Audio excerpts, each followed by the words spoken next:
car Dieu est présent. Ta vie sera changée, ta vie sera transformée. Tu ne sortiras pas d'ici comme tu es venu, mais tu sortiras d'ici avec un feu nouveau, avec une grâce nouvelle. Alors ouvre simplement ton cœur et reçois. Amen. Aidez-moi à honorer le Père de ce ministère, l'apôtre Alain Patrick Tsengue. Nous bénissons Dieu pour sa vie. Nous bénissons Dieu pour la vie du pasteur Paulette, son épouse. Amen, amen. Nous bénissons Dieu pour le pasteur Tina, pasteur résident. Nous bénissons Dieu pour la MC Héloïse. Et nous bénissons Dieu pour le pasteur Yvon. Je suis content de vous revoir. Amen. Vous pouvez vous asseoir dans la présence de Dieu. Merci les chantres, merci les musiciens. Que Dieu vous bénisse. Amen, amen. Vous n'êtes pas content de me revoir? Moi, je suis content de vous revoir. Amen. J'ai passé 20 jours au Gabon avec Assuer Libreville. Et le Seigneur nous a puissamment utilisés là-bas. Donc, je ne reviendrai pas sur le... Si vous voulez savoir ce qui s'est passé, allez regarder le premier culte. J'ai fait un petit récap de la mission. OK? En tout cas, je suis content de vous retrouver en bonne forme, en bonne santé. Et je constate aussi qu'au deuxième culte, les gens viennent en retard, alors qu'ils commencent tard. C'est quand même un problème que je ne comprends pas. Le culte commence à midi, et puis les gens arrivent en retard à midi. Vous avez tout le temps de dormir, venez quand même à l'heure. C'est un signe d'honneur pour le Seigneur. Amen, amen. Alors, nous sommes en train de parler de la sagesse, propulsée par la sagesse et l'intelligence financière. OK? Et donc, j'ai intitulé mon message « Instruction divine pour le profit ». Dites avec moi « Instruction divine pour le profit ». Alors, on va dans Ésaïe 48 directement, versets 16 à 18. Ésaïe 48. Approchez-vous de moi et écoutez. Dès le commencement, je n'ai point parlé en cachette. Dès l'origine de ces choses, j'ai été là et maintenant le Seigneur, l'Éternel, m'a envoyé avec son esprit. Ainsi parle l'Éternel, ton Rédempteur, le Saint d'Israël. Moi, l'Éternel, ton Dieu, je t'instruis pour ton bien. Je te conduis dans la voie que tu dois suivre. Que quelqu'un dise Amen à la parole de Dieu. Alors le verset 17 dans la version de Semeur. Il dit, est-ce que vous avez la version du Semeur? Ok, ainsi dit l'Éternel, celui qui te délivre est le Saint d'Israël. Moi, je suis l'Éternel, ton Dieu, et je t'instruis pour ton... Alors, si vous pensiez que le mot profit était un mot à bannir de la Bible, c'est un mot qui existe dans la parole de Dieu. D'accord? Je t'instruis pour ton profit. Je te fais cheminer dans la voie où tu marches. Que quelqu'un dise un bon amen. Pendant ce mois, nous allons augmenter votre sagesse et votre intelligence financière et nous allons vous forcer à prospérer. Amen, amen. Si tu ne voulais pas prospérer, il ne fallait pas venir ici. Il ne fallait pas m'écouter. Il dit, bien-aimé, je souhaite que tu prospères à tous égards et sois en bonne santé comme prospère l'état de ton âme. Donc Dieu veut que tu prospères à tous égards. OK? Et la prospérité, elle est d'abord spirituelle, ensuite elle descend dans ton âme, elle va affecter ton corps, après elle va affecter tes activités, donc ton travail, elle va affecter tes relations, ok? Et bien sûr, elle va affecter tes finances, ok? Donc nous avons un mois où nous nous consacrons pour parler de ce sujet-là.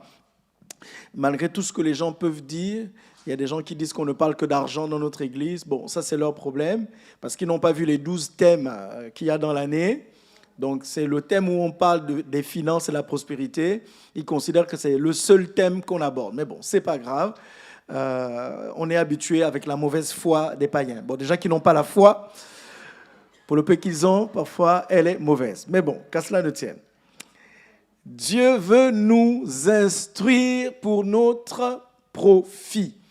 Toutes les instructions de Dieu veulent te conduire vers ton profit, veulent te conduire vers ta prospérité, veulent te conduire vers ton épanouissement. Et lorsque tu regardes ta vie et que tu n'es pas satisfait du niveau de vie dans lequel tu es, la question que tu dois te poser, c'est quel est mon rapport aux instructions de Dieu qui étaient censées me conduire vers le profit. L'autre problème, c'est que nous n'écoutons pas les instructions de Dieu.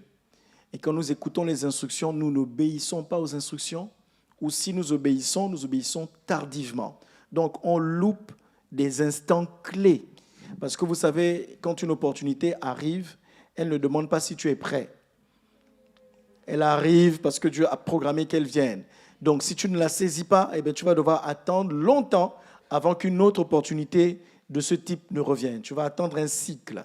Et ça, c'est compliqué. Donc, on se retrouve parfois dans des situations et on invoque le Seigneur, on crie, comme si Dieu nous avait abandonnés. Mais en fait, c'est simplement que tu n'as pas suivi les instructions du Seigneur. Parce que ces instructions sont censées te conduire dans le profit. Alors, j'ai à peu près 14 instructions. Et je vais commencer par la première directement. Alors, il y a quand même des versets importants que je vais reciter rapidement, qui nous prouvent que c'est Dieu qui donne la prospérité, que la prospérité n'est pas un sujet tabou. Okay? Psaume 118, verset 25. Psaume 118, verset 25. Ensuite, on aura Ésaïe. Mettez Ésaïe. Comme on est dans Ésaïe, revenons au chapitre 45. Ésaïe 45, le verset 7. Ésaïe 45. On peut même lire à partir du verset 3.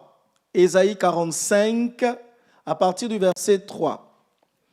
Je te donnerai des trésors cachés, des richesses enfouies, afin que tu saches que je suis l'Éternel qui t'appelle par ton nom, le Dieu d'Israël. On continue.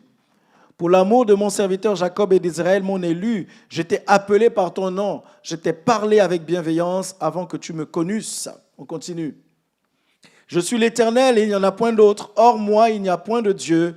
J'étais saint avant que tu me connusses. On continue, versets 6 et 7. C'est afin que l'on sache du soleil levant au soleil couchant que hors moi, il n'y a point de Dieu. Je suis l'Éternel et il n'y en a point d'autre. Verset 7. Je forme la lumière et je crée les ténèbres. Je donne la prospérité et je crée l'adversité. Moi, l'Éternel, je fais toutes ces choses. Dis à ton voisin, l'Éternel fait toutes ces choses. Encore, l'Éternel fait toutes ces choses. Il ne fait pas qu'une de ces choses, mais il fait toutes ces choses. Peut-être que tu as connu seulement l'adversité et les ténèbres, mais j'aimerais te dire que Dieu fait aussi la lumière et il fait aussi la prospérité. Donc, à un moment donné, il doit le faire dans ta vie. À un moment donné, tu dois l'expérimenter. Il ne faut pas que la parole de Dieu soit juste des lettres qui sont là écrites. Mais la parole de Dieu doit devenir chair en toi. Ça doit prendre forme dans ton esprit et ça doit se matérialiser dans tous les domaines de ta vie. Est-ce que vous avez lu que Dieu nous donnera des trésors cachés et des richesses enfouies? Vous êtes avec moi? Vous savez qu'il y a des gens qui ont caché de l'argent et qui sont morts. L'argent en question est toujours caché. C'est caché pour toi. Mais dis-moi un mot, amen. C'est écrit, je vais te donner des trésors cachés. Qui a caché ça? On s'en fout. C'est caché pour moi. Amen, amen. Ok, tellement de passages qui nous montrent. Mettez Jérémie 33, verset 9. Jérémie 33, verset 9. Cette ville sera pour moi un sujet de joie, de louange et de gloire parmi toutes les nations de la terre qui apprendront tout le bien que je leur ferai. Elles seront étonnées et émues de tout le bonheur et de toute la prospérité que je leur accorderai. Aïe, aïe, aïe. Ça, il y a des versets, quand vous lisez ça, vous dites non, fallait pas dire ça. Fallait pas dire ça. En fait, si les gens qui t'entourent ne sont pas encore émus et étonnés du bien que Dieu te fait, c'est que tu n'as pas encore commencé à prospérer. Peut-être que tu penses qu'avec tes 3 000 € de salaire, tu es prospère. Peut-être même que tu gagnes 10 000 €, tu penses que tu es prospère. Ce n'est pas ce que tu gagnes qui détermine si tu es prospère. Hein? Parce qu'il y a des gens qui gagnent 10 000 €, mais ils sont endettés à mourir. Vous comprenez ça? Ce n'est pas le montant du salaire, c'est la marge de manœuvre que tu as. Vous comprenez ça? bon, ne reste pas avec un petit salaire. Tu me dis, j'ai une grosse marge de manœuvre. Non, il faut quand même que ton salaire augmente. Il faut que tes ressources augmentent. On en parlera aussi tout au long de cette étude. On va parler des instructions de Dieu pour notre profit, des instructions de Dieu pour prospérer. Parce que oui, Dieu veut que tu prospères, Dieu veut que tu sois en bonne santé, et Dieu veut te bénir, et il veut faire de toi une source de bénédiction. Donc être béni, c'est bien, mais devenir une source de bénédiction, c'est mieux. Et c'est ce que Dieu veut pour chacun d'entre nous. Amen, amen. Donc tu ne peux pas te contenter de dire « je suis béni, je suis béni, je suis béni ». Oui, tu es béni, mais tu fais quoi avec cette bénédiction ? Cette bénédiction se limite à toi. Tu n'as pas compris l'objectif de cette bénédiction. Parce que quand Dieu te bénit, il veut que tu deviennes une source de... Dis à ton voisin, deviens une source de bénédiction. Dis-lui, ne te contente pas d'être béni, mais deviens une source de bénédiction. Alors, donc, le texte de base nous dit, je t'instruis pour ton profit. Donc, on retient qu'il y a des instructions qui nous conduiront vers le profit. Mais remettez-moi le texte, Ésaïe 48, où il va dire d'abord, je suis l'Éternel, ton Dieu. Et j'ai insisté pour dire que quand nous parlons de prospérité à l'ACER, nous disons qu'il n'y a pas de prospérité en dehors d'une relation saine avec Dieu. Nous disons qu'il n'y a pas de véritable prospérité qui n'est pas la conséquence d'une relation saine et pure avec Dieu. Il dit, ainsi dit l'Éternel, celui qui te délivre, le Saint, moi je suis l'Éternel, ton Dieu. Demande à ton voisin, est-ce qu'il est ton Dieu? Est-ce que tu es soumis à lui?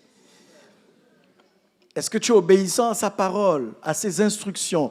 Parce qu'on va parler de prospérité. Oui, Dieu va te donner les richesses cachées, les trésors enfouis, mais qu'est-ce que tu vas en faire? Est-ce que ces richesses et ces trésors ont une autre destination que celle de servir aux intérêts du royaume de Dieu au travers de ta vie? Donc, quand nous parlons de prospérité dans la maison de Dieu, c'est pour faire avancer le royaume de Dieu. Ce n'est pas juste pour flâner avec notre prospérité. Tu veux que Dieu te bénisse, Dieu te donne une belle voiture, je ne sais pas moi, une Lamborghini, une Range Rover. Et maintenant, le dimanche, tu ne viens plus à l'église parce que tu es en train de tourner dans la ville dans ta voiture. C'est pas de ça dont on parle. Dis à ton voisin, c'est pas de ça dont on parle. Dis-lui, on ne sèche pas le culte parce qu'on va aller flâner avec sa belle voiture. Donc, je ne suis pas là pour vous parler d'une prospérité vaniteuse. Je ne suis pas là pour vous parler d'une prospérité qui frappe aux yeux des hommes mais qui ne touche pas le cœur de Dieu. Je suis là pour vous parler d'une prospérité qui touche le cœur de Dieu et qui donne l'émotion à ceux qui te regardent. Parce qu'il a dit, les gens seront émus de tout le bien que je vais te faire et de toute la prospérité que je vais te donner. Est-ce que quelqu'un m'entend? Quand les païens te regardent, il faut qu'ils disent non, ce gars-là vraiment, il a la chance. Hein? Et c'est comme ça qu'ils disent, parce qu'ils ne savent pas que nous sommes bénis. Ce n'est pas une histoire de chance. Dis à ton voisin, ce n'est pas une histoire de chance. C'est une histoire de bénédiction. Amen, amen. Alors, quelle est la première instruction que nous allons voir ce matin? La première instruction, c'est comprendre la loi des priorités. Comprendre la loi des priorités. Matthieu 6, verset 33. C'est un texte que nous connaissons tous. Et le Seigneur m'a interpellé là-dessus il y a quelques temps, quelques semaines encore. Matthieu 6. Cherchez premièrement le royaume et la justice de Dieu. Et toutes ces choses vous seront données par-dessus. Ne vous inquiétez donc pas du lendemain, car le lendemain aura soin de lui-même. À chaque jour suffit sa peine. Alors, on va lire un peu plus haut, à partir du verset 26. Regardez les oiseaux du ciel, ils ne sèment ni ne moissonnent, ils n'amassent rien dans leur grenier, et votre Père céleste les nourrit. Ne valez-vous pas beaucoup plus qu'eux? Qui de vous, par ses inquiétudes, peut ajouter une coudée à la durée de sa vie? Et pourquoi vous inquiétez au sujet du vêtement? Considérez comment croissent les lys des champs. Ils ne travaillent ni ne filent, cependant je vous dis que Salomon même, dans toute sa gloire, n'a pas été vêtu comme l'un d'eux. Il y a déjà 3 notions qui sont citées ici. Il y a la nourriture, il y a le vêtement. Vous avez vu ça avec moi? OK. On parle de ceux qui sèment, mais les oiseaux ne sèment pas, mais Dieu les nourrit quand même. Bon, si Dieu revêt ainsi l'herbe des champs qui existe aujourd'hui et qui demain sera jetée au four, ne vous vêtira-t-il pas à plus forte raison, gens de peu de foi? Ne vous inquiétez donc point et ne dites pas que mangerons-nous, que boirons-nous, de quoi serons-nous vêtus, car toutes ces choses, ce sont les païens qui les recherchent. Votre Père céleste sait que vous en avez besoin. Dis à ton voisin, le Père connaît tes besoins. Il connaît tes besoins et il ne veut pas que tout ton cœur soit dans tes besoins.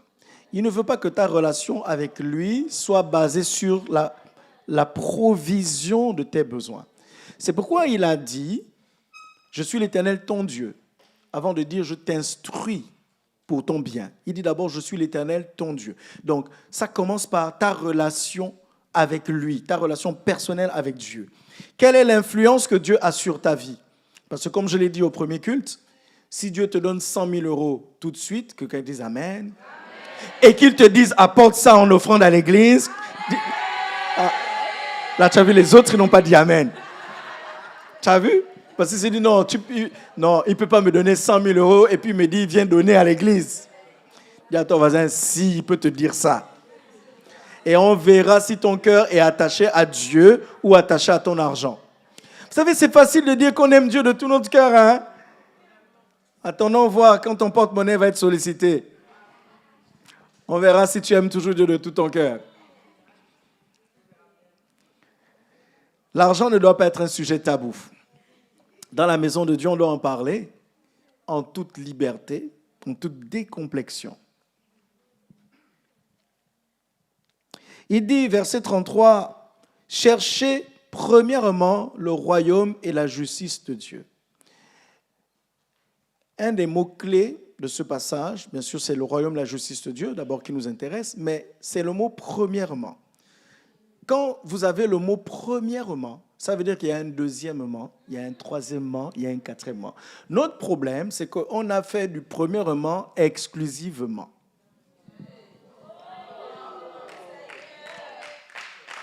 Il n'a pas dit, ne cherchez que le royaume et la justice. Il a dit chercher premièrement. Ça, c'est la loi de la priorité.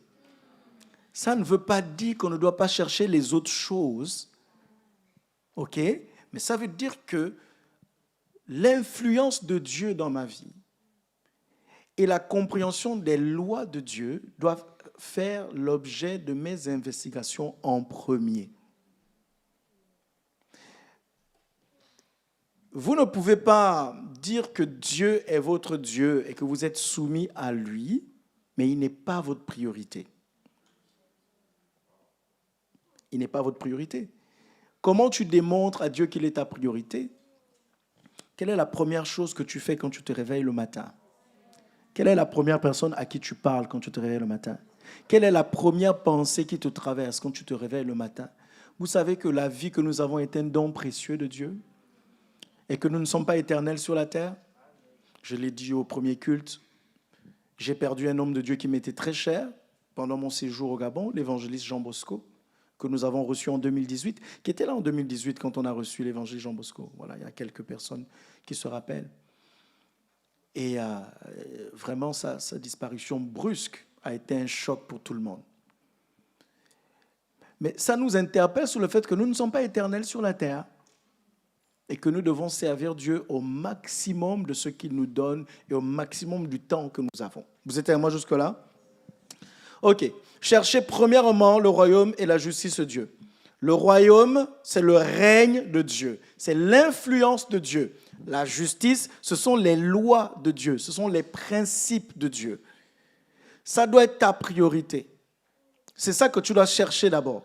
Est-ce que Dieu règne dans ma vie? Est-ce que je suis soumis au règne de Dieu? Est-ce que Dieu règne dans tout mon cœur ou je lui ai donné une partie de mon cœur?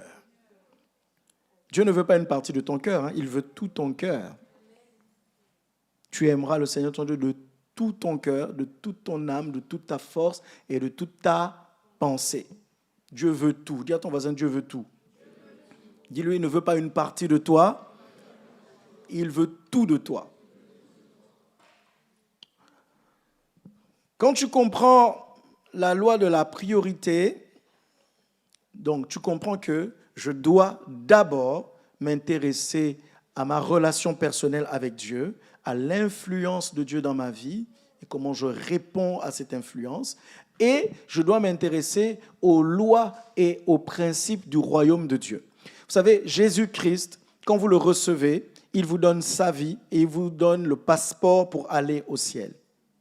Mais quand vous acceptez son enseignement, ses principes, il vous permet de vivre le ciel sur la terre.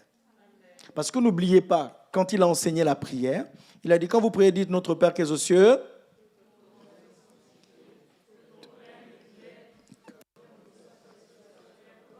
que ta volonté soit faite, que ta volonté soit faite. Donc, la volonté de Dieu qui est faite au ciel doit être faite sur la terre, dans ta vie. Vous êtes avec moi jusque-là? Donc, Dieu doit régner dans ma vie et sa volonté doit être faite dans ma vie sur terre comme elle est faite au ciel. Au ciel, la volonté de Dieu est parfaitement accomplie. Ça veut dire que dans ta vie aussi, il faut que la volonté de Dieu soit parfaitement. Et ça doit être ça ta préoccupation. Donc, ça doit faire l'objet de tes investigations. Quelles sont les lois, quels sont les principes de la parole de Dieu qui vont me permettre de pouvoir jouir de mon héritage en Christ et de toutes les grâces, de toutes les bénédictions et de toutes les promesses que Dieu m'a faites. OK? Donc, première instruction pour notre profit, c'est comprendre la priorité qui revient à Dieu. Comprendre que mon appartenance à Dieu doit m'amener à une vie consacrée à ce Dieu-là, soumise à ce Dieu-là. Je dois le connaître, je dois grandir dans sa présence, grandir dans ma relation avec Dieu, ma relation avec le Saint-Esprit, ma relation avec la parole de Dieu. C'est là que ta prospérité commence. Si ça ne commence pas là et que c'est juste une histoire d'argent et de matériel, l'argent et le matériel vont prendre le dessus sur ton âme. Et ça va étouffer la parole de Dieu dans ton cœur. Parce que rappelez-vous, dans la parabole des 4 terres, on vous parle de cette terre où les richesses, les soucis de la vie et même les richesses ont étouffé la parole de Dieu. Mais les richesses peuvent étouffer la parole dans le cœur de quelqu'un chez qui Dieu ne règne pas. Mais quand le règne de Dieu est installé dans ton esprit et dans ton cœur, les richesses n'auront pas la force d'étouffer la parole de Dieu dans ton cœur. Vous êtes avec moi jusque-là? Dis à ton voisin, n'aie pas peur de la richesse. La richesse n'est pas faite pour te perdre ou pour t'éloigner de Dieu. Elle est faite pour te donner des outils afin d'accomplir la volonté de Dieu sur terre et de vivre une vie pleine et épanouie. Vous êtes avec moi jusque-là? Je dis, il y aura des millionnaires dans cette église. Je dis, il y aura des milliardaires dans cette église. Et les milliards ne vont pas te faire rater le culte. Hein? Les millions ne vont pas te faire sécher le culte. Voilà. Vous savez bien dire amen. Filmez-moi tous ceux qui ont dit amen là. Si vous dites amen, quand Dieu va commencer à te bénir, on ne va plus te voir ici. On ne pourra même plus te dire de balayer l'église. Hein? Dis que Dieu garde mon cœur, que Dieu garde mon cœur, que Dieu garde mon cœur. OK. Donc, la priorité, elle est à Dieu. Ça, c'est la première instruction. Veillez à la priorité qui revient à Dieu. Et du coup, ça m'amène à parler de la deuxième instruction. La priorité qui revient à Dieu. Qu'est-ce qui revient à Dieu qui ne m'appartient pas et que je dois lui rendre en premier? Ça s'appelle la dîme. Regardez avec moi Matthieu 22, 15 à 21. On va commencer par là. Matthieu 22, À partir du verset 15. Vous êtes avec moi jusque-là? Vas-y, bouge un peu tes pieds, ça va te réveiller. Ok, très bien. Matthieu 22, 15. Alors les pharisiens allèrent se consulter sur les moyens de surprendre Jésus par ses propres paroles. Ils envoyèrent auprès de lui leurs disciples avec les Hérodiens qui dirent: Maître, nous savons que tu es vrai et que tu enseignes la voie de Dieu selon la vérité, sans t'inquiéter de personne, car tu ne regardes pas à l'apparence des hommes. Dis-nous donc ce qu'il t'en semble. Est-il permis ou non de payer le tribut à César? Jésus, connaissant leur méchanceté, répondit: Pourquoi me tentez-vous, hypocrite?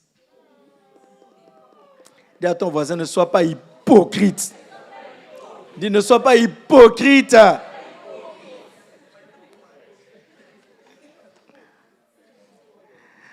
Montrez-moi la monnaie avec laquelle on paie le tribut. Et ils lui présentèrent un denier. Il leur demanda: De qui sont cette effigie et cette inscription? De César, lui répondirent-ils. Alors il leur dit: Rendez donc à César ce qui est à César, et à Dieu ce qui est à Dieu. Rendez à César ce qui est à César, et à Dieu ce qui est à Dieu. Donc, il y a des choses qui sont à César, il y a des choses qui sont à Dieu. C'est-à-dire que si tu n'avais pas déjà le sens des priorités, tu ne pouvais même pas faire la part des choses. Maintenant que tu fais la part des choses, tu sais que ça c'est à César, ça c'est à Dieu. On te dit, ce qui est à César, tu rends à César. Ce qui est à Dieu, est-ce qu'il doit y avoir un débat là-dessus? Ce qui est à César, tu rends à César. Ce qui est à Dieu, tu rends à Dieu. Ils ont montré une pièce. Il y avait l'effigie de César dessus. J'aimerais te poser une question. Le souffle de vie que tu as, c'est à l'effigie de qui? C'est à l'effigie de qui?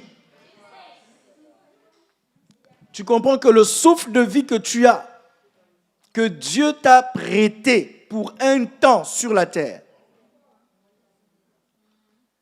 c'est à lui que tu dois ta vie, toute ta vie. Rendez à César ce qui est à César et à Dieu ce qui est à Dieu.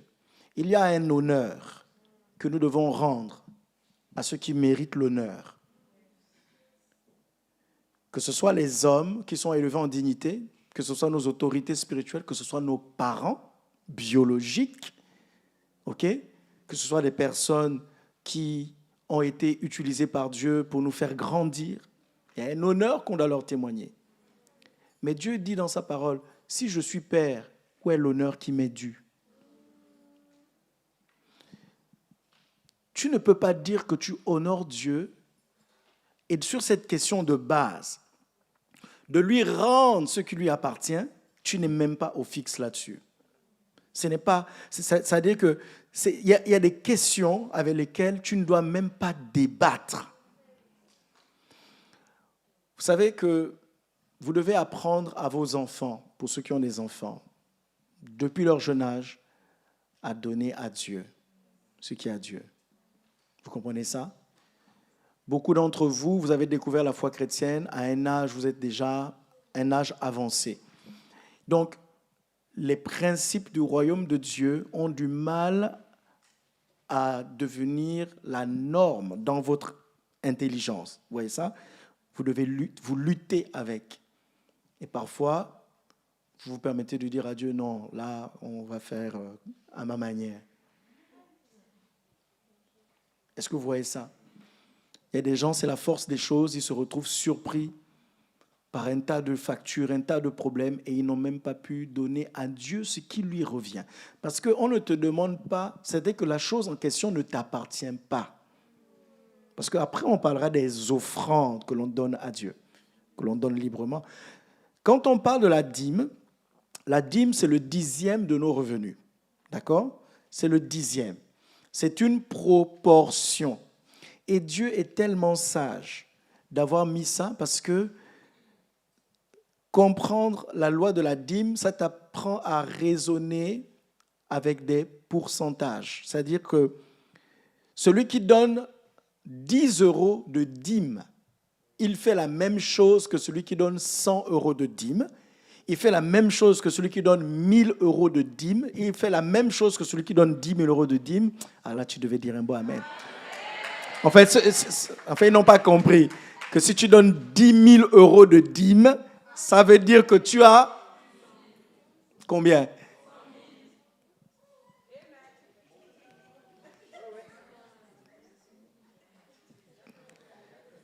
Donner 10 000 euros de dîme, ça veut dire que tu as 100 000 que tu as reçus.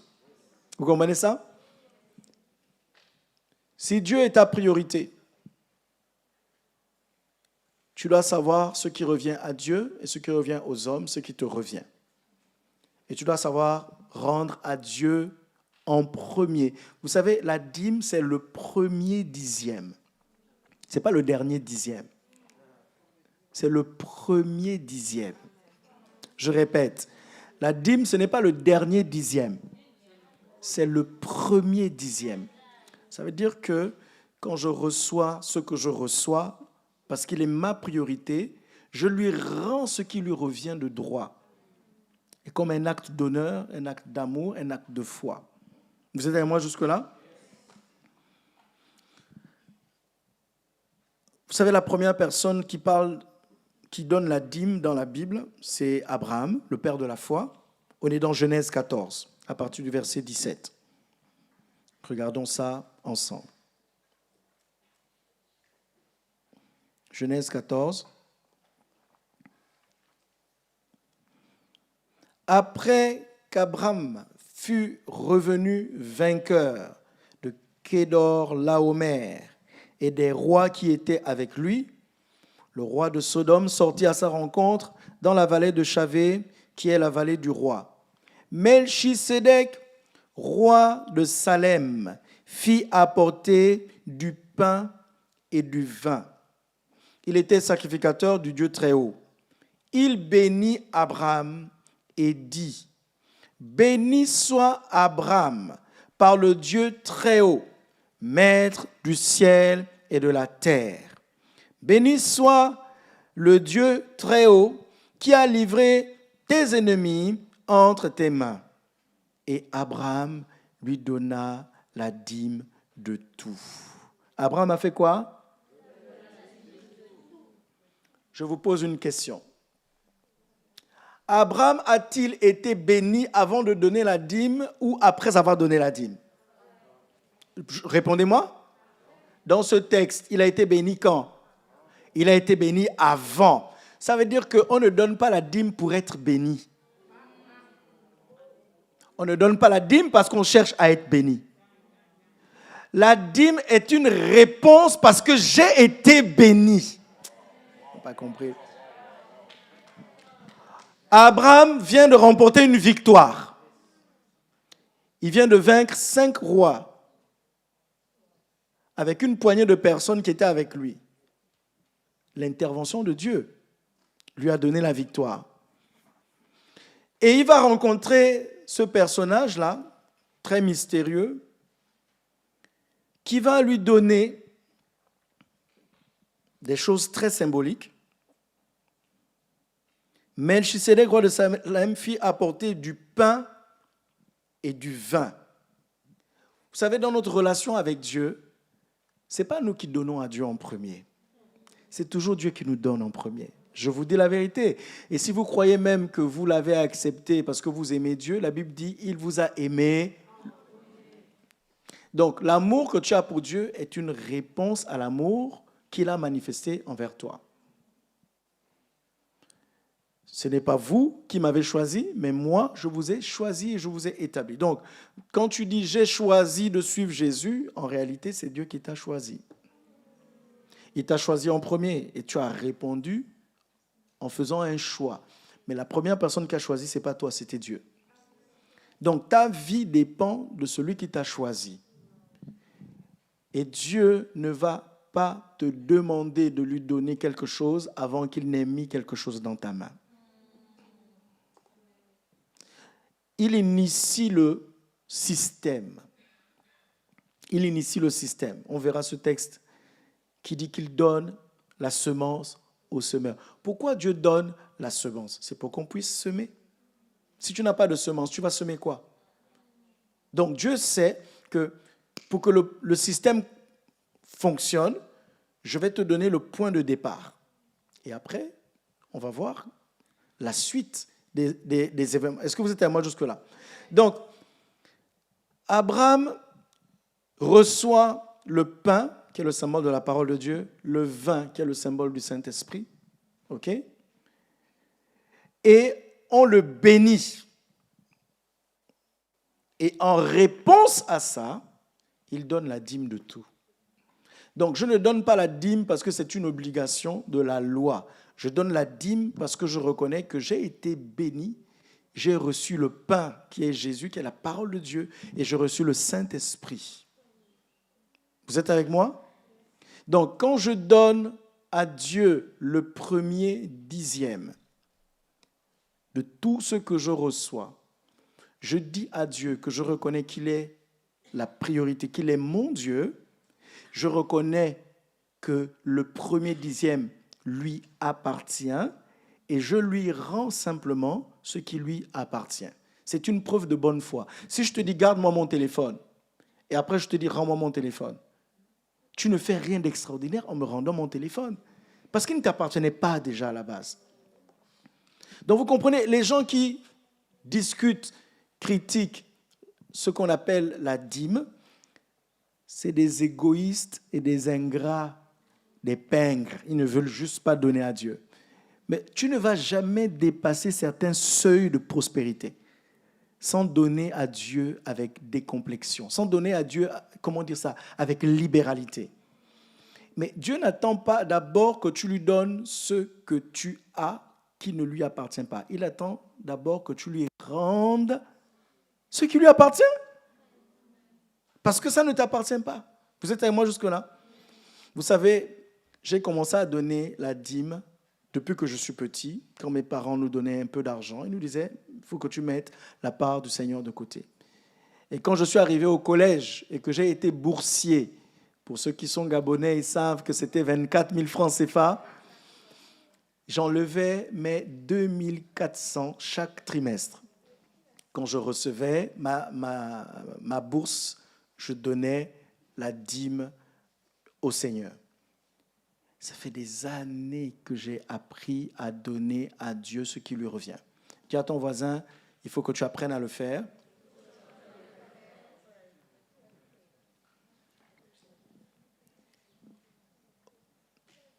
Donc la dîme n'est pas une histoire de la loi. Parce que quand on regarde Abraham, Abraham n'est pas dans la dispensation de la loi. Abraham est dans la dispensation de la promesse. Lorsque Dieu rencontre Abraham, il lui promet, il lui dit « Sors de ta patrie, je te bénirai, je ferai de toi une source de bénédiction, toutes les familles de la terre. » Voilà, Dieu fait un tas de promesses à Abraham. Okay? Et on voit que dans sa relation avec Dieu, Abraham donne la dîme et Abraham va bâtir des autels, donc des lieux où on donne des offrandes. Vous êtes avec moi jusque-là? Ok. Je finis sur cette partie de la dîme et on va regarder Malachie chapitre 3 à partir du verset 7.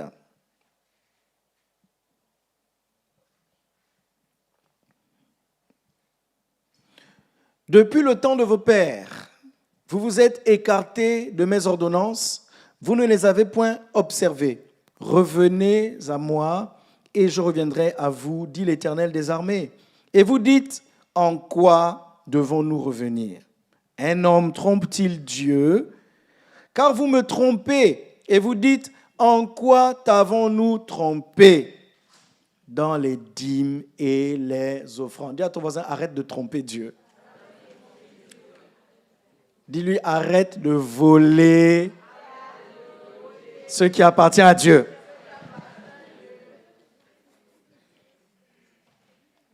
Dieu envoie son prophète parler à son peuple. Il dit, vous me trompez. Parce que vous êtes censé me rendre ce qui me revient. On n'est même pas censé débattre là-dessus. Et il dit, les dîmes, donc la dîme, c'est un pourcentage, mais les offrandes, c'est libre. Ça veut dire que celui qui donne sa dîme et qui ne donne pas les offrandes, il trompe Dieu aussi. Parce qu'il dit, vous me trompez dans les dîmes et les offrandes. Parce que la dîme, non, est-ce que je peux prêcher? Vous m'entendez? Il dit ceci. Est-ce qu'il y a des gens qui veulent prospérer pour Dieu ici? Vous ne pouvez pas vouloir prospérer pour Dieu sans comprendre ce qui revient à Dieu et comment ça doit lui revenir. Sinon, vous n'allez pas prospérer pour Dieu, vous allez prospérer pour vous-même. Vous allez prospérer pour le monde, mais ce ne sera pas pour Dieu. Parce que ta prospérité qui vient de Dieu, elle te permet de poser des actes correspondant à ta foi et des actes qui témoignent de ton alliance avec Dieu, de ta reconnaissance de ce que Dieu est pour toi, de ce que Dieu fait pour toi et fait par toi. Vous êtes avec moi? Et comme on le verra aussi, ce que nous donnons à Dieu va provoquer une réaction chez Dieu. Je répète que c'est Dieu qui nous donne en premier. Nous lui rendons ce qui lui appartient. Et en plus, nous lui donnons ce que nous décidons de lui donner. Vous êtes avec moi jusque-là? Ça fait toute la différence. Donc, ceux qui donnent la dîme font exactement la même chose, peu importe le montant qu'ils donnent. Mais ceux qui donnent des offrandes ne font pas la même chose. Parce que ne me dis pas que 1 euro d'offrande, c'est égal à 10 euros d'offrande, c'est égal à 100 euros d'offrande, c'est égal à 1000 euros d'offrande. On n'est pas dans le même régime. Vous comprenez ça? Donc, tu n'as pas à être complexé par l'homme riche de l'Église qui donne 100 000 euros de dîme. Oh, que ce soit toi au nom de Jésus. Dis un jour, je vais donner 100 000 euros de dîme. 100 000 euros de dîme. Ça veut dire que tu as 1 milliard. Dis milliards. Dis à ton voisin, n'aie pas peur de dire milliards.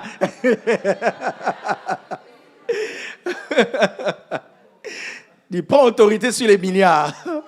Dis, je prends autorité sur les milliards. Et je soumets des milliards. Voilà, pour servir Dieu avec moi. Les milliards, on va servir Dieu ensemble. Alors, je parle à tous les milliards de la France. Venez, venez, nous allons servir Dieu ensemble. Venez, venez, venez, venez, venez vite, venez, venez, venez vite. Les millions, les milliards, venez, on va servir Dieu ensemble. Amen. Il y a des gens, tu parles comme ça, les milliards disent, toi là, on te connaît. On ne vient pas. On sait que non. Tu disais ça juste pour plaire au pasteur Yvon, mais on ne vient pas. Vous savez, dans le monde spirituel, on ne trompe pas. Ce n'est pas juste les paroles en l'air qui marchent. Il faut vraiment qu'il y ait la foi dans ton cœur. Amen.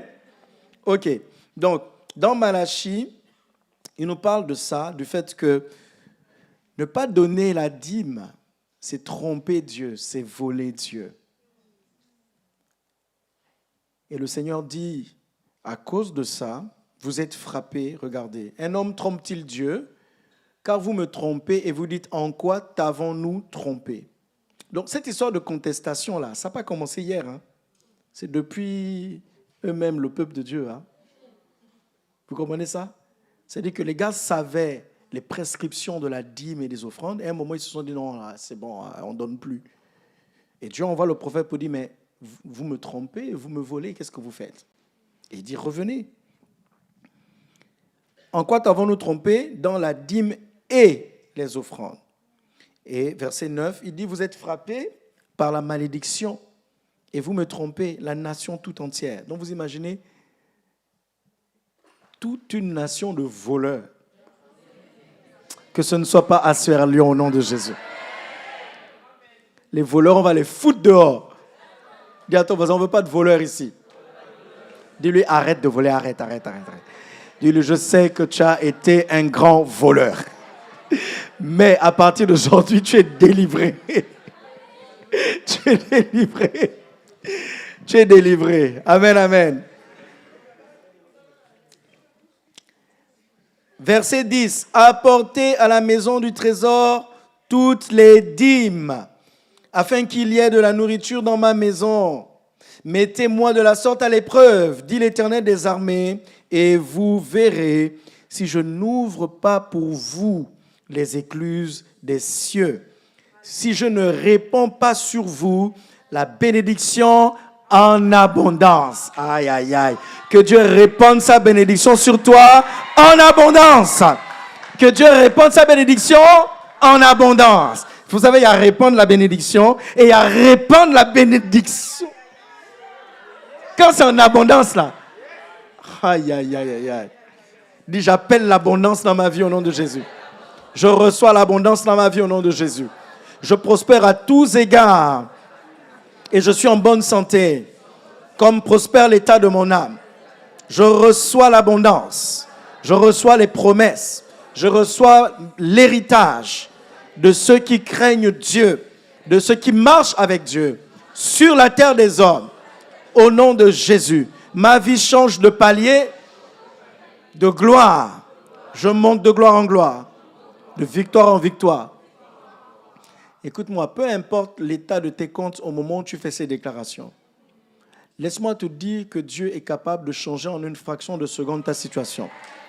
Laisse-moi te dire qu'il y a un Dieu qui change le désert en océan. Il change le découvert en abondance. Et je l'appelle sur ta vie au nom de Jésus. Il y en a qui vont recevoir des messages, il y en a qui vont recevoir des appels, il y en a qui vont recevoir des nouvelles qui vont changer radicalement le cours de tes finances. Je le prophétise au nom de Jésus. Amen, amen. Vous savez, il y a un temps dans ce ministère, nous avons commencé le ministère, nous étions jeunes, ok? Avec le peu de moyens que Dieu avait mis à notre disposition. Et nous avons cru en la vision de ce ministère, nous avons semé dans ce ministère, et 22 ans après, ce ministère est ce qu'il est aujourd'hui. Si tu es arrivé dans ce ministère maintenant, et tu nous entends parler de la dîme, en fait, on ne t'a pas attendu. C'est-à-dire que ce n'est pas parce que tu es là que nous parlons de ça. Nous l'avons pratiqué depuis le début de ce ministère. Est-ce que quelqu'un m'entend? Donc, ce n'est pas parce que tu es là et Dieu t'élève, Dieu te bénit, tu commences maintenant à calculer et à réfléchir si tu dois donner ta dîme dans cette église. Cette église fonctionnera avec ou sans ta dîme. Parce que quand Dieu a suscité cette église, tu n'étais même pas là. Par contre, pour prendre part à la grâce et à la bénédiction, tu dois poser des actes qui prouvent que tu es en alliance avec ce ministère. Donc, la dîme, on la porte dans la maison où nous sommes enseignés et nourris. Tu ne vas pas donner ta dîme dans un autre ministère. On n'appelle pas ça la dîme. Ce que tu donnes à un autre ministère ou à un homme de Dieu lambda que Dieu te met à cœur, ce n'est pas la dîme. Je me rappelle de cette maman de l'église qui m'appelle un jour, elle me dit, Pasteur Yvon, alors ce mois-ci, je ne pourrai pas donner ma dîme parce que je dois aider une sœur de l'église qui est en difficulté. Je lui ai dit, c'est toi, tu es Dieu de cette sœur-là? Je lui ai dit, mais entre donner ta dîme à Dieu et donner une aumône à la sœur, qu'est-ce qui est prioritaire? Vous vous rappelez, je vous ai dit la loi de la priorité, n'est-ce pas? Donc, si tu ne comprends pas les priorités, tu vas prendre ce qui est à Dieu et tu vas donner à ta copine ou à ton copain. Parce qu'il est en difficulté. Ce qui est à Dieu, je le donne à Dieu. Et dans ce qui reste, maintenant je choisis si je peux aider quelqu'un ou pas. Mais je ne dis pas, je ne vais pas donner ma dîme parce que je vais donner pour les travaux ou je vais donner pour je ne sais pas quoi. Ça n'a rien à voir. Vous êtes avec moi? Dieu va te rendre prospère au nom de Jésus. Vous savez, si vous n'avez pas peur de donner, vous ne devez pas craindre de ne pas recevoir. Aïe, aïe, aïe. Ils n'ont pas compris. Ça, c'est un puissant réma. Je répète, si vous n'avez pas peur de donner à Dieu, vous ne devez jamais avoir peur de ne pas recevoir. Vous ne devez jamais avoir peur. Parce que Dieu est fidèle à sa parole. Vous savez, il y a ce texte de la Bible là, dans Luc 6, qu'on a lu au premier culte. Mais je veux que vous le mettiez en anglais. Luc 6, verset 38. En français, ça dit ceci. Donnez et il vous sera donné, on versera dans votre sein une bonne mesure, serrée, secouée et qui déborde, car on vous mesurera avec la mesure dont vous vous serez servi. Regardez. Give and it shall be given unto you. Good measure, pressed down, shake together and running over. Shall men give into your bosom. En anglais, on précise shall men give. C'est-à-dire que quand tu donnes à Dieu, Dieu va faire en sorte que des men te donnent. Vous n'avez pas compris. Parce que tu donnes à Dieu. Parce que quand vous lisez en français, on dit on vous donne. Mais on, c'est qui? Ce sont des gens qui sont autour de toi. Est-ce que quelqu'un m'entend? Vous savez, il y a un texte que j'aime beaucoup dans Ecclésiaste. Ça dit que Dieu donne le soin aux méchants d'amasser des richesses afin de les donner à ceux qui sont agréables à Dieu. Vous savez, quand je lis ce passage, à chaque fois, je dis, Seigneur, apprends-moi à être agréable. Parce que tu ne peux pas dire que tu es agréable à Dieu et ce passage ne s'accomplit pas dans ta vie. Parce qu'il a dit que si tu es agréable à Dieu, les méchants qui ont amassé vont te donner. Maintenant, il peut y avoir des mécanismes pour que la transaction se fasse. Je ne sais pas si vous comprenez. On va parler de l'entrepreneuriat. OK? Et depuis quelque temps, je vous disais que vous devez voir grand. Vous devez arrêter de voir petit. Parce que Dieu est un grand Dieu. D'accord? Il veut te bénir au-delà de ce que tu peux penser ou imaginer. Donc, ne pense pas à un petit business, pense à un gros marché. Dis gros marché. Alors, la dernière fois, j'ai dit, certains d'entre vous vont se tenir aux portes des marchés. Et le pasteur Tinema a dit, il faut bien préciser cette parole-là parce que les gens vont aller au marché aux puces là-bas. Et ils vont dire, le pasteur Yvon a dit qu'on doit se tenir aux portes des marchés. Non, non, ce n'est pas le marché aux puces. Non, non, non. Je parle du marché de l'immobilier. Je parle du marché de la bourse. Vous comprenez ça? Je parle du marché des hydrocarbures. Est-ce que quelqu'un m'entend? Il faut que tu rêves à devenir un industriel. Ah, ils n'ont pas dit amen. Ils sont le plus.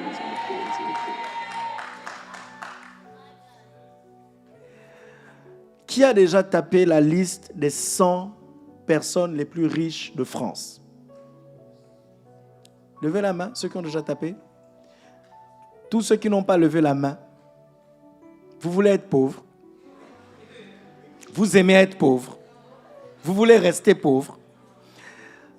Alors, ça te coûte quoi d'aller mettre devant tes yeux les noms et l'histoire de ceux qui ont déjà franchi certains paliers? Alors, ne me dis pas qu'ils sont dans les sciences occultes et autres, parce que tous ne sont pas dans les sciences occultes.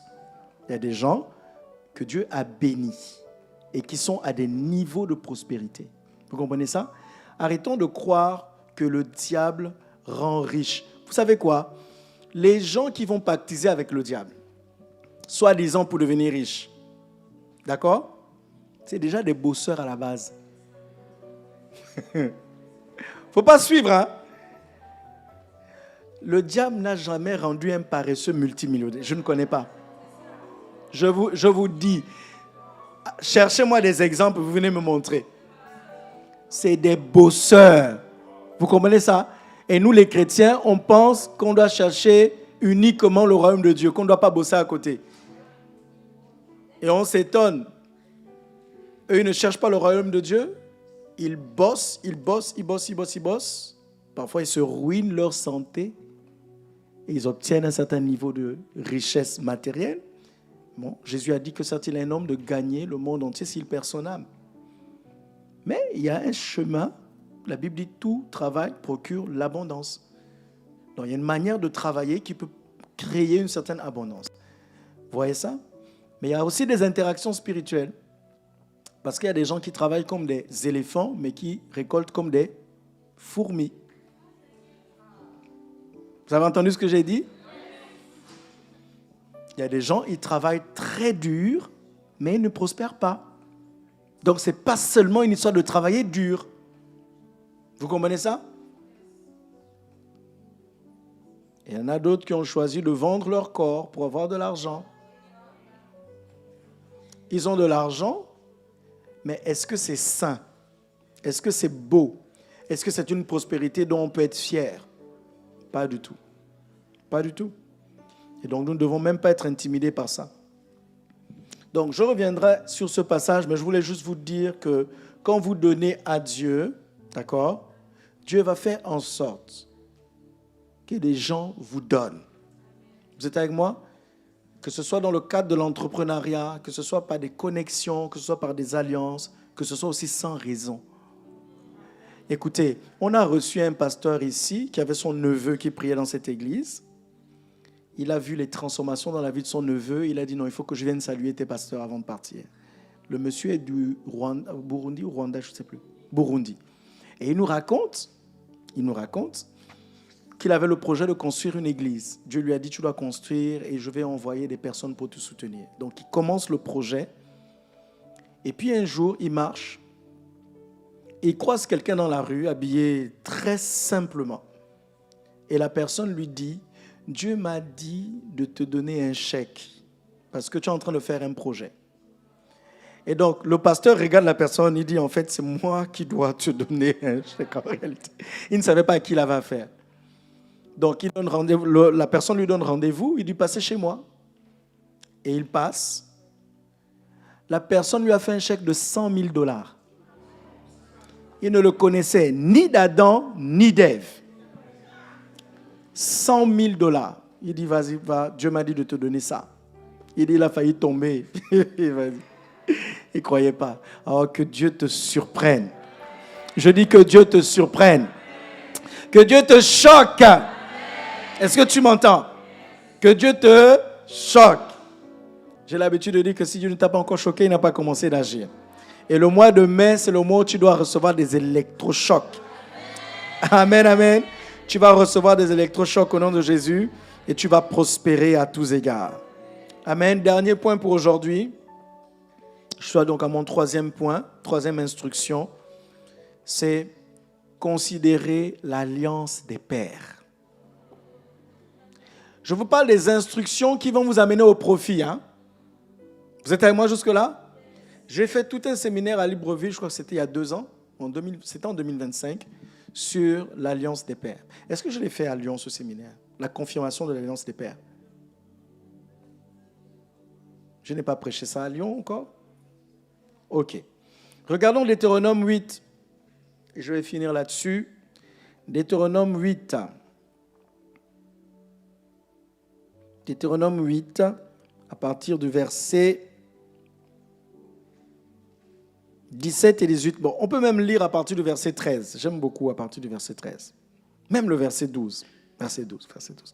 Lorsque tu mangeras et te rassasieras, lorsque tu bâtiras et habiteras de belles maisons. C'est écrit belle maison dans la Bible? Demande à ton voisin, est-ce que ta maison est belle? Si tu as dit non, tu lui dis sors de là, sors de là, sors de là, sors de là. Si ta maison n'est pas belle, sors. Parce qu'il a dit que tu vas...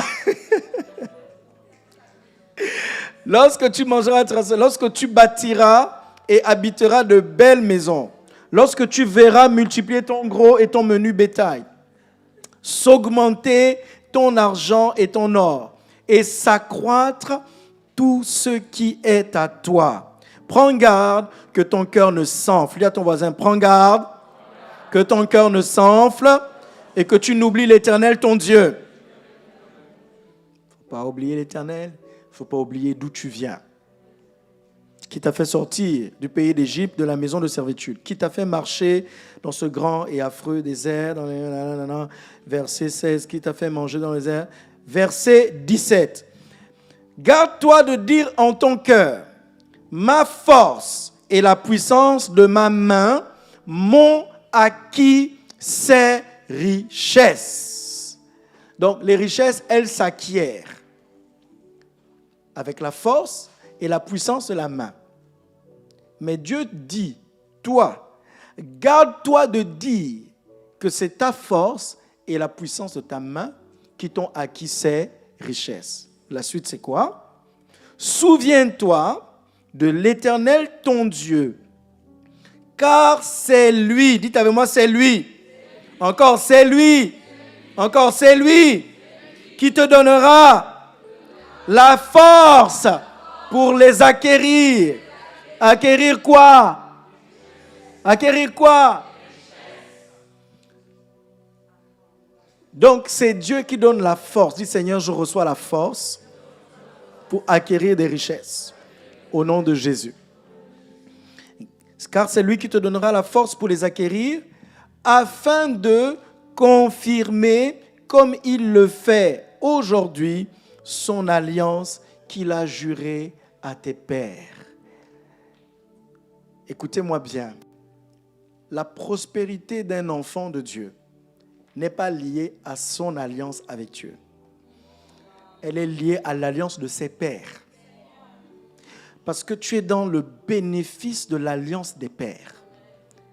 Donc, ce n'est pas une histoire que toi, tu as conclue avec Dieu. C'est une histoire que Dieu a conclue avec Abraham, Isaac et Jacob.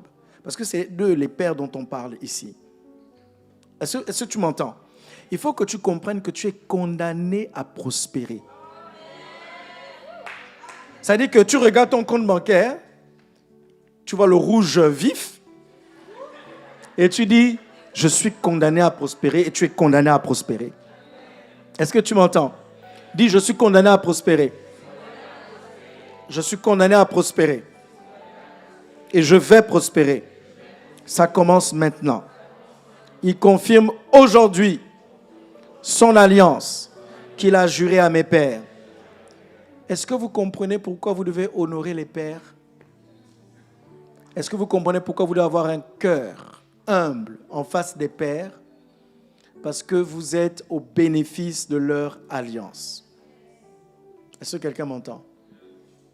Vous savez, un père responsable, et je vous montrerai le verset par la suite, la Bible dit que l'homme de bien laisse un héritage aux enfants de ses enfants. Ça veut dire que dès maintenant, tu dois te poser la question, combien d'enfants je souhaite avoir? Et ces enfants peuvent avoir combien d'enfants? Ma prospérité doit permettre de répondre aux besoins de mes enfants et aux besoins de mes petits-enfants. Quand tu raisonnes, on appelle ça generational thinking. C'est-à-dire, tu penses en termes de génération. Dieu ne veut pas te bénir que pour toi et ta petite vie. Dieu veut te bénir pour que tu puisses laisser un héritage pour tes enfants et un héritage pour les enfants de tes enfants. Est-ce que quelqu'un m'entend ici? Donc quand tu penses à prospérer, oublie ton petit salaire que tu as aujourd'hui là. Parce que c'est... Non, oublie. Dis à ton voisin, oublie. Dis, il ne s'agit pas de ça. Mais il s'agit de multiplier des sources de revenus. D'accord? Qui vont faire en sorte que même après toi, tes enfants vont encore recevoir. Et tes petits-enfants vont encore recevoir.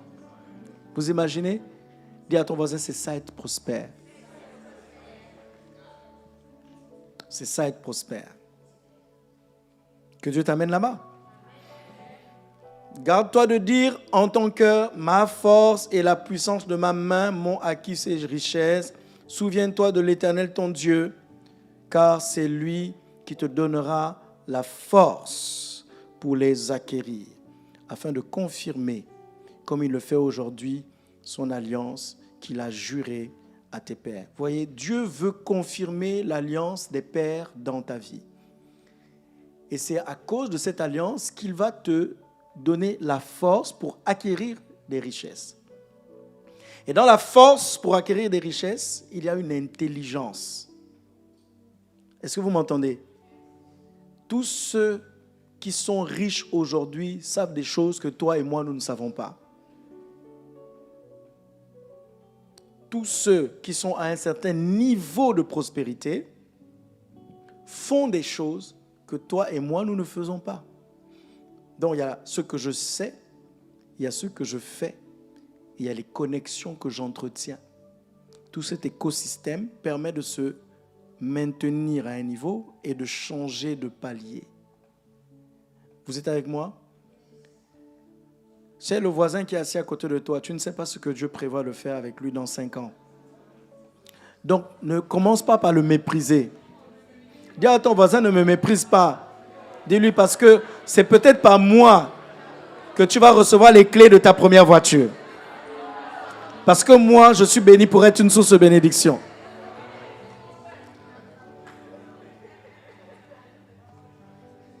Dieu me bénit pour que je sois une source de bénédiction. Et quand tu comprends ça, tu ne penses pas à prospérer pour toi-même, mais tu penses à prospérer pour faire du bien autour de toi. Et le diable sait que si un enfant de Dieu qui craint Dieu a des ressources entre ses mains, il va faire beaucoup de bien avec ça. Et je prie que Dieu mette des ressources entre tes mains. La Bible déclare, tes fils et tes filles viennent de loin, avec leur or et leur argent, à cause du nom de l'Éternel, du Saint d'Israël qui te glorifie. Vas-y, mets-toi debout avec moi. Et tu vas prier par rapport à ces 3 instructions. La première, c'est la priorité du royaume de Dieu. La deuxième, c'est la loi de la dîme et des offrandes. Et la troisième, c'est considérer l'alliance des pères. Dis à Dieu, Seigneur, donne-moi de comprendre ces choses et de les mettre en pratique dans ma vie. Vas-y, élève ta voix et parle à Dieu. Parle à Dieu quelques instants.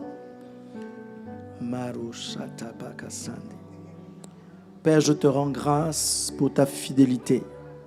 Tu veilles sur ta parole afin de l'accomplir. Seigneur, merci parce que tu nous enseignes par tes instructions. Tu nous enseignes à chercher premièrement le royaume et la justice de Dieu et à comprendre ce qu'il y a derrière le premièrement, en deuxièmement, troisièmement, quatrièmement. Seigneur, apprends-nous, oh Dieu, à comprendre ces choses. Seigneur, je veux accepter les instructions que tu me donnes et je veux être réactif et je veux pouvoir travailler suivant le chemin que tu me montres. Seigneur, merci parce que tu élèves la mentalité de quelqu'un cet après-midi. Tu changes notre mentalité, tu renouvelles notre intelligence. Oh Dieu, merci parce que tu nous permets de rendre à César ce qui est à César et à Dieu ce qui est à Dieu. Merci parce que dans notre cœur, nous te rendons la dîme et les offrandes qui te reviennent. Ce que nous avons nous vient de toi. Apprends-nous à bien gérer ce que tu nous donnes. Apprends-nous, ô Dieu, à semer là où tu nous demandes de semer et quand tu nous demandes de semer. Merci parce que tu répands ta grâce sur nos vies. Père, merci parce que nous considérons l'alliance de nos pères.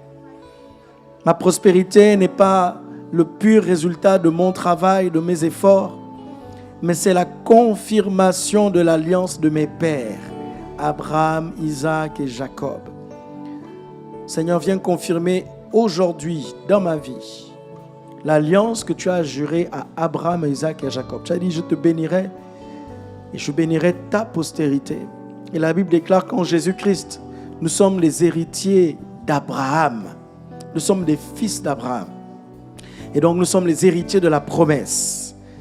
Merci parce que tu changes radicalement notre situation sociale, financière, économique, matérielle, dans le nom de Jésus. Seigneur, tu peux me faire confiance avec des millions. Tu peux me faire confiance avec des milliards. Je te promets de te rendre toute la gloire. Je te promets de construire ta maison, de faire avancer ton œuvre. Vas-y, parle à Dieu. S'il te donne des millions, tu feras quoi? Dis-le lui. S'il te donne des millions, qu'est-ce que tu fais?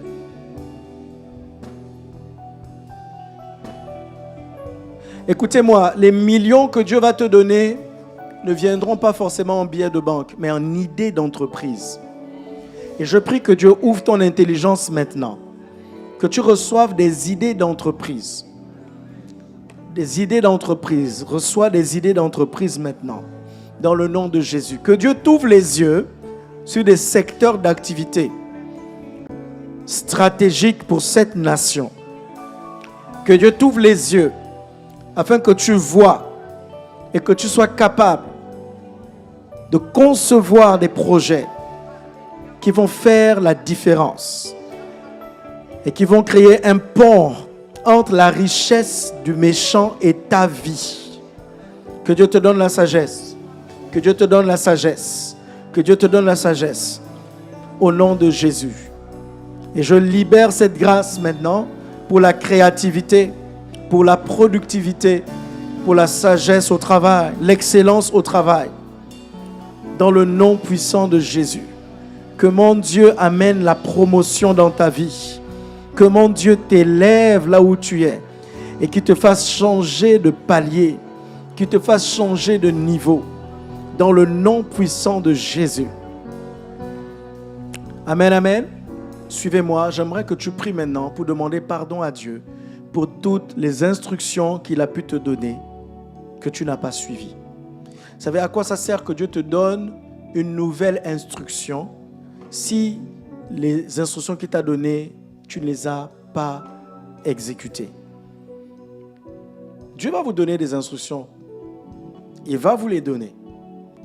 Mais demande pardon à Dieu pour les instructions que tu as loupées. Demande pardon à Dieu pour la désobéissance. Demande à Dieu pardon pour le manque de réactivité, le manque de promptitude.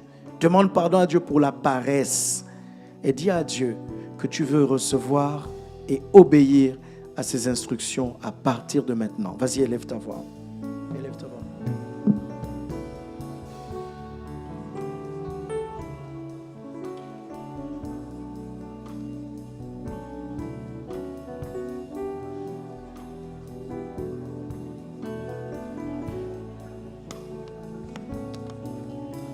Il dit, je t'instruis pour ton profit. Seigneur, toutes les instructions que j'ai loupées, je te demande pardon. Pardonne-moi, Seigneur. Tu voulais mon profit. Et j'ai méprisé les idées, les instructions. J'ai méprisé le timing où il fallait que je m'asseye pour réfléchir, pour travailler, pour concevoir. Seigneur, je te demande pardon pour toutes ces instructions loupées. Je veux m'engager à me disposer à obéir à toutes les instructions que tu vas me donner en temps et en heure. Parce que tu veux me conduire vers le profit par tes instructions. Je te rends toute la gloire et je te bénis parce que tu le fais maintenant. Tu me restaures. Merci pour le cœur obéissant que tu me donnes. Je te rends toute la gloire. Dis avec moi, merci Seigneur pour tes instructions. Tu veux me conduire vers le profit. Je dispose mon cœur, je dispose mes pensées à recevoir tes instructions et à obéir en temps et en heure. Merci pour les idées d'entreprise. Merci pour les idées de création de richesse. Merci pour les connexions que tu amènes dans ma vie. Des connexions stratégiques, des aides de destinée. Je veux les identifier et je veux les accueillir. Accueillir les bons conseils et agir en conséquence. Ma vie change de palier. Je le prophétise. Je le déclare. Je l'établis. Maintenant, au nom de Jésus. Et je déclare que tout bras mystique qui s'est opposé à ma richesse, qui a étouffé mes finances, qui a attaqué ma richesse, que ce bras soit frappé maintenant. Satan, lâche mes finances au nom de Jésus. Lâche ma richesse au nom de Jésus. Je déclare que les anges de Dieu se mettent en mouvement maintenant pour transférer dans ma vie les richesses cachées, les trésors enfouis qui me sont destinés dans cette saison au nom de Jésus. Amen. Vas-y, acclame très fort le Seigneur. Qu'il te soit fait selon ta foi. Qu'il te soit fait selon ta foi. Amen. Assieds-toi, tu vas préparer ton offrande rapidement. Après, tu vas préparer ton offrande rapidement.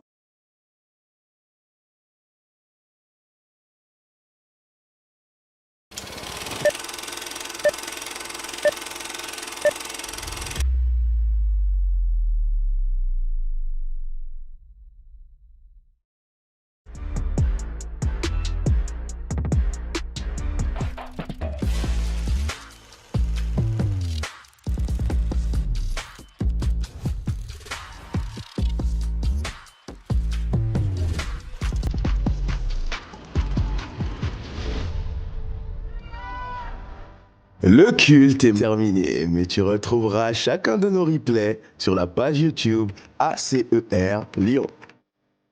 Tu y retrouveras plein d'autres vidéos pour ton édification personnelle.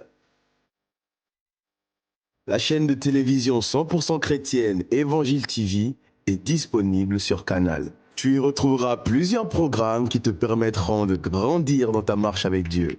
L'apôtre Alain Patrick Tsengue, le père des ministères ACER, a écrit de nombreux livres que tu pourras retrouver sur Amazon. En effet, ces derniers couvrent une multitude de sujets, allant de l'écoute de la voix de Dieu à la préparation pour un mariage réussi. Acquérir un rang honorable, le livre du pasteur Yvon Mouketou est toujours disponible aussi bien sur Amazon que dans les stands à l'extérieur de l'église. Tu désires nous suivre sur les réseaux? T'inquiète pas, l'église ACER Lyon est disponible aussi bien sur Facebook, sur Instagram que sur TikTok. Nos pasteurs sont également disponibles sur tous les réseaux sous les pseudos Pasteur Yvon Mouketou et Mouketou Tina. Ça fait un petit moment que tu es à l'ACER et que tu n'as pas encore de GR? T'inquiète pas, il te suffit de te rapprocher d'un responsable ou de la personne qui t'a invité pour pouvoir intégrer un groupe de maison. La propreté est essentielle dans la maison de Dieu, alors assure-toi de ne laisser aucun déchet derrière toi. Merci d'avoir fait le culte avec nous. Que le Seigneur vous bénisse.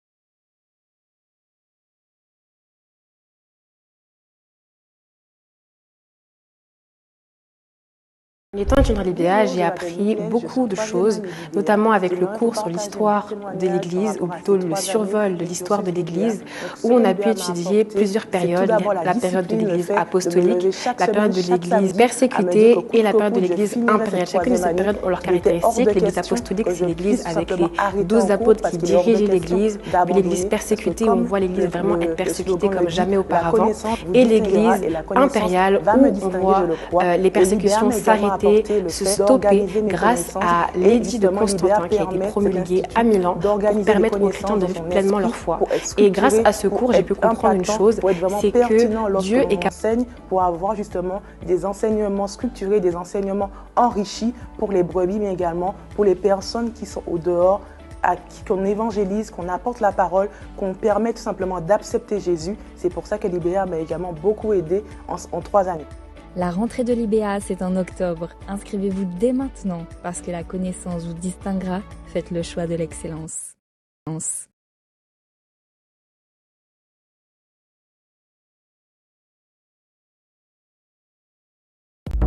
Ce direct vous a été proposé par l'Assemblée chrétienne pour l'évangélisation et le réveil de Lyon. Merci de l'avoir suivi et nous espérons que vous avez été bénis. Si vous souhaitez aller plus loin dans votre relation avec Dieu et vivre la vie que Christ a prévue pour vous, contactez-nous immédiatement.